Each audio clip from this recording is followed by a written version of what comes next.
परमेश्वर, जब हम आपके वचन को सुनने जाते हैं, होने पर परमेश्वर हमारे दिलो दिमागों को तैयार कर हम वचन सुनने वाले, इस पर चलने वाले हो जाए। आज का वचन हर एक के दिन मजबूत काम करेंगे, यीशु के नाम से मांगते हैं, हालेलुया।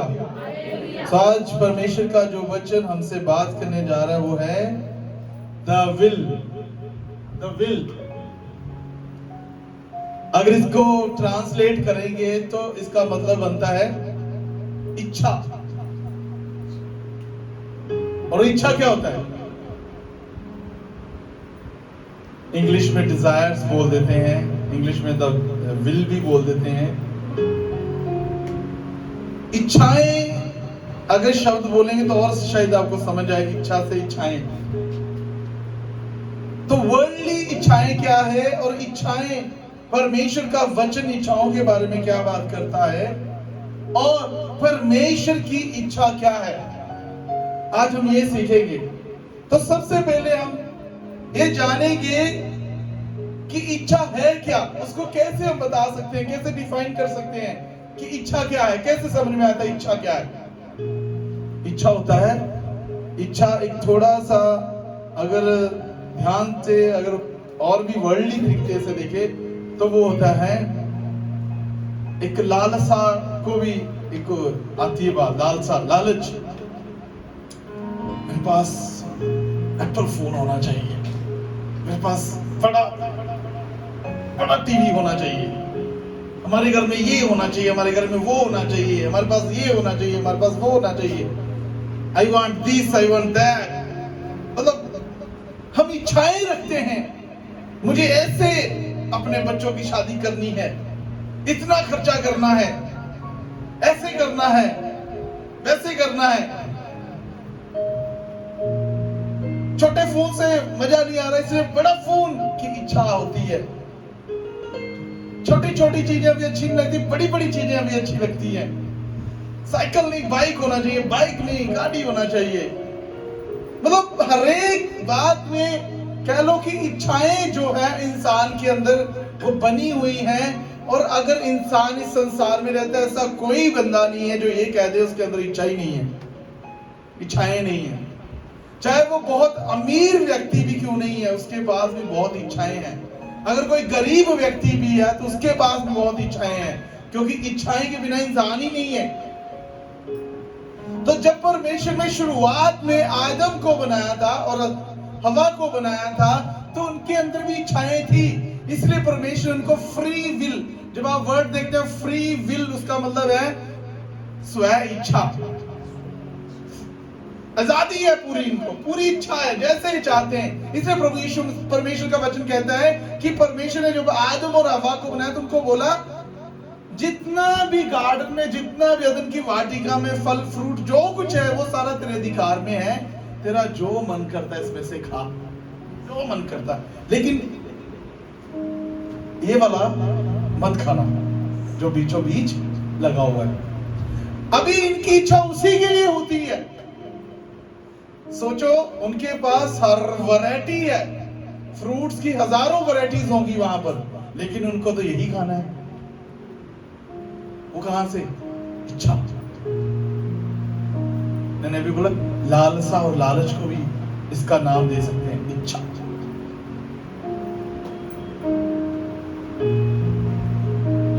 परमेश्वर ने जब आदम और हवा को बनाया तो उनके अंदर इच्छाएं डाली, और वो उनके अंदर इच्छाएं नहीं है, वो पूरे संसार, या कह लो वर्ल्ड पूरी रीति से इच्छाओं की बात करता है कि इच्छाओं से full of desires, full of wills, पूरा इच्छाओं से भरा हुआ व्यक्ति है। तो मैंने आदम की एग्जांपल दी कि कैसे हमें उसकी समझ आती है, उसकी इच्छा के बारे में। बाकी कहानी हम जानते हैं, मैं उस पर ज्यादा विचार नहीं करना चाहता, मैं थोड़ा सा बताना चाहता था कि इच्छाएं क्या है। दूसरा प्रोडिगल सन, उसकी भी एक एग्जांपल ले सकते हैं।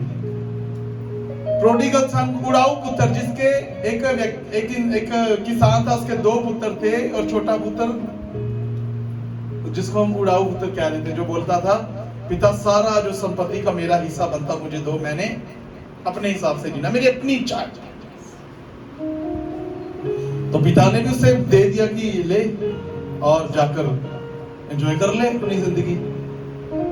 जहां एक और शब्द है हिंदी का मर्जी। मेरी मर्जी से मैं जाके ऐसे करूंगा, मैं वैसे करूंगा, मेरी इच्छा मैं ये करूं, मैं वो करूं। कई कहते ना विश भी इच्छा हो सकती है, मैं वहां चला जाऊं, अब इच्छाएं तो बड़ी है, लेकिन इच्छाएं कैसी होनी चाहिए परमेश्वर का वचन बताता है हमें, हम उसको भी सीखेंगे। तो प्रोडिगल सन को भी इच्छाएं मिली, उसको भी इच्छा थी कि मैं अपने आप से जीना चाहता हूं, जैसे मेरा मन करता मैं वैसे जीऊं, मेरा जो हिस्सा बनता है पिता तू मुझे दे दे, और उसने वैसा ही किया। तो सवाल यहां पर यह है कि परमेश्वर की इच्छा क्या है, परमेश्वर क्या चाहता है। जब मैंने वर्ल्डली बातें बोली, दुनिया की बातें बोली कि इंसान के अंदर इच्छाएं हैं, और जो वर्ल्ड है फुल ऑफ डिजायर, इच्छाओं से भरा हुआ है, ये तो इंसान की इच्छाएं होगी। तो परमेश्वर की इच्छाएं क्या है, परमेश्वर क्या चाहते हैं। अगर दुनिया में सबसे पहला अगर कोई सवाल है वो यही है, why God created man in this world. इस संसार में परमेश्वर ने इंसान को क्यों बनाया था, सबसे पहला बड़ा सवाल है, कह लो दुनिया का पहला सवाल है कि आदम को परमेश्वर ने क्यों बनाया था। देखो आदम है तो इच्छाएं भी है, जो मर जाता है उसके पास इच्छाएं रहती हैं, उसके पास कोई इच्छाएं नहीं रहती, जैसे भी हमारा मन करेगा हम उसके साथ करेंगे, लेकिन अभी अपनी मर्जी से कुछ नहीं कर सकता। तो परमेश्वर ने जब इंसान को बनाया था, जब परमेश्वर ने आदम को बनाया था, तो क्या इच्छाएं थी उसकी, क्या चाहता था, जब परमेश्वर उससे क्या चाहता था, क्यों परमेश्वर ने उसको बनाया। मतलब हम संसार को परमेश्वर ने क्यों बनाया, क्यों रचा, हमें परमेश्वर ने क्यों बनाया, क्यों रचा, क्या विदाउट पर्पस हम इस संसार में आए हैं। अगर हम ये कहते कि there is God who created man, अगर हम ये कहते परमेश्वर ने इंसान को बनाया है और परमेश्वर ही इंसान को बनाता है, तो फिर इंसान को तो परमेश्वर की मर्जी के अनुसार, उसकी इच्छा के अनुसार चलना चाहिए, जिसके द्वारा वो बनाया गया है। क्यों परमेश्वर ने इंसान को बनाया है संसार में, तो आंसर इस प्रकार है कि वो परमेश्वर के साथ संगति करे, ईमानदार रहे, फेथफुल रहे। क्या रहे, पहले वो परमेश्वर के साथ संगति रखे, फिर वो ईमानदार रहे, फिर वो फेथफुल, विश्वास योग्य रहे। किसके साथ, परमेश्वर के साथ। क्योंकि परमेश्वर ने इंसान को बनाया है, तो परमेश्वर ने इसलिए इंसान को बनाया कि मैं कई बार कहता हूं पंजाबी में बंदा, तो बंदे का मतलब है जो बंदगी करता है, बंदे का मतलब बंदगी करने वाला। परमेश्वर ने इंसान को बनाया, बंदे को बनाया कि उसके साथ वो बंदगी करे, उसकी वो आराधना करे, उसके साथ ईमानदार रहे, उसके साथ वो विश्वास योग्य रहे। परमेश्वर ने इंसान को बनाया और सारी आजादी भी दी उसको, पूरी इच्छाएं भी दी। ये नहीं कि उसको अकेले को छोड़ दिया, ऐसा नहीं है। परमेश्वर ने उसको पूरा इच्छाओं से भर दिया था, इसलिए उसको आदम को कहा था तेरा जो मन करता है, जो खाने को मन है, जो पीने को मन है, जो भी बगीचे में जो कुछ भी है, सब कुछ तेरा है, लेकिन ये वाला नहीं खाना। प्रिय, आज हम कुछ बातों को सीखेंगे परमेश्वर के वचन से आगे।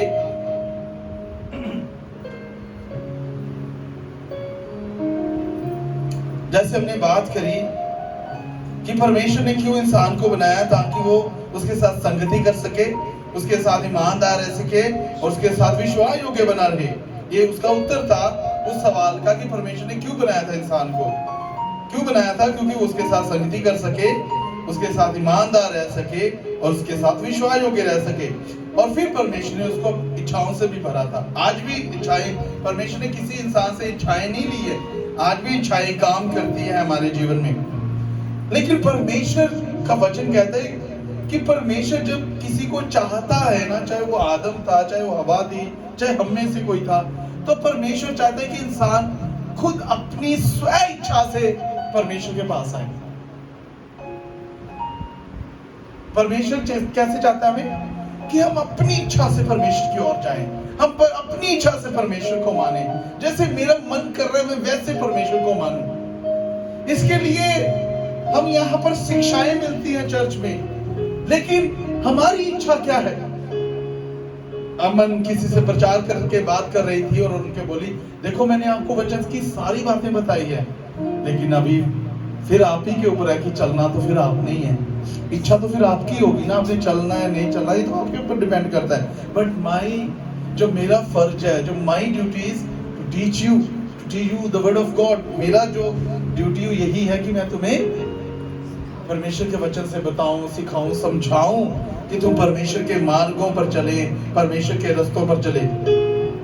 एक और बात इसके साथ साथ, लेकिन जब परमेश्वर की इच्छा है कि हम सभी उसके पास जाएं, लेकिन हमारी इच्छा है कि नहीं है वो हम पर डिपेंड करता है। लेकिन परमेश्वर चाहते हैं कि जब कोई इंसान कोई परमेश्वर के पास जाता है तो वो अपनी इच्छा के साथ वो जाए।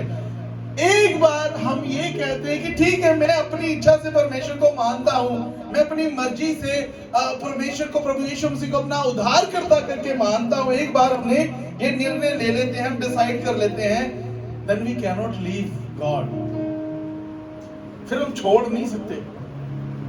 मान लो मैं अपनी मर्जी से परमेश्वर को के पीछे चला हूं, अपनी मर्जी से, मैंने कहा कि मैंने पर्सनल रीति से, कहते हैं पर्सनल, व्यक्तिगत रीति से अपने प्रभु यीशु मसीह को अपना उद्धार करता माना।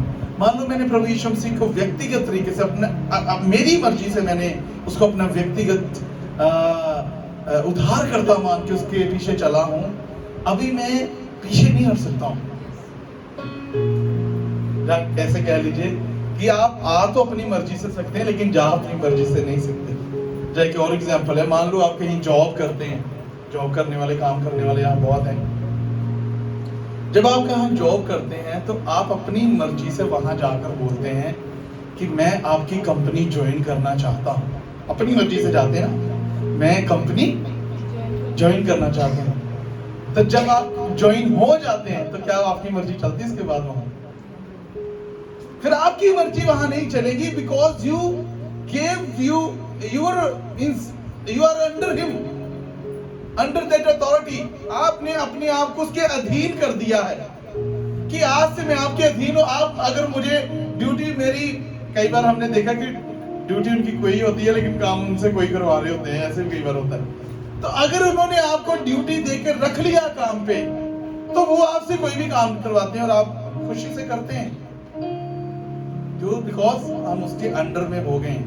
हम गए तो अपनी मर्जी से, लेकिन अभी वहां पर अपनी मर्जी से रह नहीं सकते। आपको पता, अपनी मर्जी से छुट्टी भी नहीं कर सकते। आपको या तो बहाना बनाना होगा या कुछ ना कुछ बोलना होगा। इतना अंडर में हम हो जाते हैं। इसी प्रकार जब हम परमेश्वर को अपना उद्धारकर्ता व्यक्तिगत रीति से अपनी मर्जी से मान लेते हैं, तो फिर हम छोड़ नहीं सकते। फिर हमारी मर्जी वहां नहीं चलनी चाहिए। मेरी मर्जी करी तो मैंने आज प्रार्थना कर ली, मेरी मर्जी करी तो मैंने प्रार्थना नहीं की, मेरी मर्जी की तो मैं चर्च चला गया, मेरी मर्जी करी तो मैं चर्च नहीं गया, मेरी मर्जी करी तो आज मैंने फास्टिंग कर लिया, मेरी मर्जी करी तो मैं आज फास्टिंग नहीं किया। ऐसा नहीं है। जब परमेश्वर को अपना जीवन दिया तो फिर परमेश्वर के वचन के हिसाब से चलना पड़ेगा, उसके रूल एंड रेगुलेशन में, उसके जो उसने ठहराई आज्ञाएं हैं उसके अनुसार हमें चलना पड़ेगा। इवन उसकी आराधना भी हम अपनी मर्जी से नहीं कर सकते। अब मेरी मर्जी में चाहे उधर जाके करूं चाहे उधर, आप कौन होते हैं मुझे बताने वाला? ऐसे नहीं बोल सकते हो। मेरी मर्जी पड़ी तो मैं वहां चला जाऊं, मेरी मर्जी पड़ी तो मैं वहां चला जाऊं, मेरी मर्जी पड़ी तो मैं वहां चला जाऊं, जैसे मेरा मन है मैं तो वैसे आराधना करूंगा। ऐसा नहीं है। परमेश्वर के वचन के अनुसार, वचन में लिखा हुआ है कि कैसे आराधकों को परमेश्वर ढूंढता है, आत्मा और सच्चाई से चलने वाले आराधकों। आज ना मेरा मन नहीं कर रहा चर्च आने को। क्या ड्यूटी में ऐसे बोल सकते हैं? फोन आते कि पास्टर जी आज मैं थका हूं, पास्टर जी आज मेरे नाक में फिंसी हो गई, आज मैं बीमार हूं, आज मुझे बुखार है, आज मेरी पीठ दर्द कर रही है, आज मैं थक गया हूं। क्या आप अपनी ड्यूटी में ऐसे बहाने बता सकते हैं? अपने काम पे ऐसे बहाने बता सकते हैं? नो। हम आए अपनी मर्जी से प्रियो, लेकिन अपनी मर्जी से हम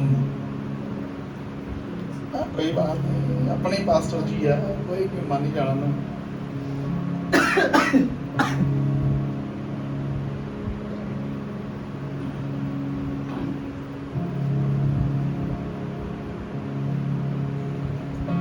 हालेलुया, हमारी मर्जी से नहीं।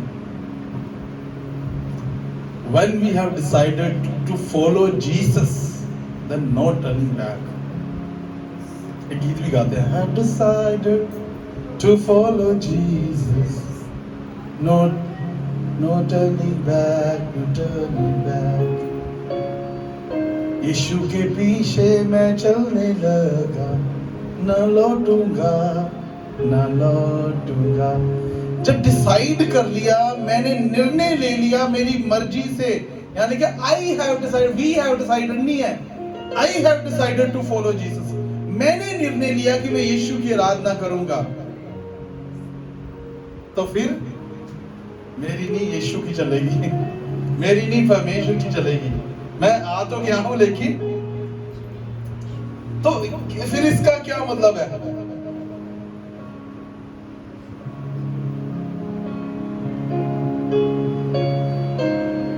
जहां एक और ऐसे कह सकते हैं कि क्या फिर हम छोड़ नहीं सकते यीशु मसीह को?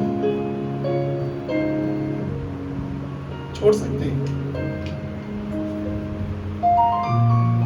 हम छोड़ सकते हैं प्रभु यीशु मसीह को, और कईयों ने छोड़ा है। कई लोग बैकस्लाइड हो गए, कई पीछे मुड़ के चले गए हैं, कईयों ने किया है। आदम और हवा ने भी तो अनाज्ञाकारी की ना। प्रोडिगल सन ने, उड़ाऊ पुत्र ने भी तो अनाज्ञाकारी की ना, विरोध में गया ना, रिबेलियस हुआ ना। मतलब परमेश्वर के वचन के अनुसार जब आपने फॉलो कर लिया कि मुझे चलना है, तो आपको चलना है, तो आप छोड़ नहीं सकते। इसका मतलब ये नहीं कि आप छोड़ नहीं सकते, आप छोड़ सकते हो, but there are consequences, लेकिन उसके लिए नतीजे भुगतने होंगे। ऐसा नहीं कि छोड़ सकते हैं, लेकिन उसके लिए नतीजे भुगतने होंगे। आपको पता है प्रभु यीशु मसीह बुलाते हैं, फोर्स नहीं करते। बाइबल में कहते हैं he calls us, when he calls me I will answer। ऐसे गीत है, वो बुलाता,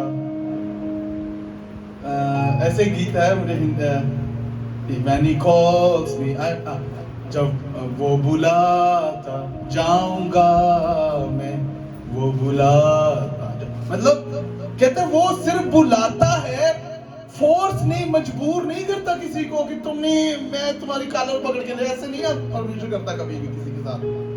He calls each and every one of us। परमेश्वर हम सभी को बुलाता है कि तुम भी आ जाओ। उसकी इच्छा की बात कर रहा हूं, परमेश्वर की मैं। परमेश्वर की इच्छा की every knee shall bow, every tongue confess that Jesus Christ is the Lord। परमेश्वर चाहते हैं हर एक जुबान अंगीकार करे, हर घुटना झुक जाए उसके सामने और कहे कि यीशु मसीह प्रभु है। ये परमेश्वर की इच्छा है, बट वो फोर्स नहीं करता किसी को, मजबूर नहीं करता कि तुम्हें आना ही होगा, तुम्हें बनना ही होगा मसीह, ऐसे नहीं है। अक्सर मसीहों के ऊपर ये दोष लगता है कि ये मसीह बनाते, लेकिन आज तक कोई एक जना दिखा दो कि ये वो बंदे को जबरदस्ती मसीह बनाया गया, एक भी नहीं मिलेगा हमको। हम अपनी स्व इच्छा से, अपनी मर्जी से परमेश्वर के पास आते हैं, अपनी मर्जी से, अपनी इच्छा से प्रभु यीशु मसीह को जाना है, प्रभु यीशु मसीह को अपनी इच्छा से, अपनी मर्जी से मानते हैं। वो हमें मजबूर नहीं किया किसी को कि तुम्हें आना है। हमें मतलब परमेश्वर का वचन सुनाया जाता है, बस सुनाया जाता है, आगे हम डिसाइड करते मुझे जाना है कि नहीं जाना है। देखो परमेश्वर के वचन से कितनी सारी आज्ञाएं जो हमें बताई जाती हैं, तुम्हें ऐसे नहीं करना चाहिए, तुम्हें ऐसे करना चाहिए, चर्च जाना चाहिए, आराधना करनी चाहिए, संगति करनी चाहिए, वचन पढ़ना चाहिए, भले के काम करने चाहिए, कितना कुछ सिखाते हैं। तो जरूरी थोड़ी है कि आप सब ऐसा करते हो, लेकिन वचन के हिसाब से ऐसा करना है। अगर आप उसके अंडर में हैं और उनके उसके सिद्धांतों के हिसाब से नहीं चल रहे, तो फिर कैसे उसकी सैलरी में इंक्रीमेंट होगा, कैसे वो आशीषें हमारी बढ़ेंगी जो हमें मिलेंगी? Because we are not faithful, we are not honest. हमने अपनी मर्जी से उसको मान लिया, उसको अपने अधिकारी भी बना लिया, लेकिन जी तो अपनी मर्जी से रहे आज भी, तो इंक्रीमेंट भी नहीं लगेगा और सैलरी भी नहीं मिलेगी, क्योंकि जिस कार्य के लिए इसने बुलाया वो तो पूरा हो नहीं रहा, तो फिर किस चीज की सैलरी दे, किस चीज का वो हमें आशीष करे? मैंने कहा हम छोड़ नहीं सकते प्रभु यीशु मसीह को, लेकिन फिर मैंने कहा नहीं, हम छोड़ सकते हैं, लेकिन कॉन्सिक्वेंसेस। आदम, उसके बारे में हमें पता है, प्रोडिगल सन के बारे में पता, तो मैं थोड़ा सा शेयर कर देता हूं। आदम और हवा ने भी प्रभु परमेश्वर की आज्ञाओं को नकारा, मतलब उसको छोड़ दिया। आज्ञा ना मानना मतलब हम उस बात को छोड़ रहे हैं, आज्ञा ना माना। तो उन्होंने जैसे आज्ञा को अनाज्ञाकारी में बदला, तो कॉन्सिक्वेंस क्या निकला कि उनको अदन की वाटिका से उनकी आशीषें उनसे चली गई। प्रोडिगल सन, उड़ाऊ पुत्र, उसने क्या किया? अपनी संपत्ति तो ले ली, उसको मिल भी गई, अपनी इच्छा अपनी मर्जी से छोड़ के चला गया पिता को, अपनी इच्छा मर्जी से जीने भी लग गया, लेकिन कॉन्सिक्वेंस क्या निकला? नतीजा क्या निकला? सूअर चढ़ाने पड़ गए उसको। अभी क्या करता है?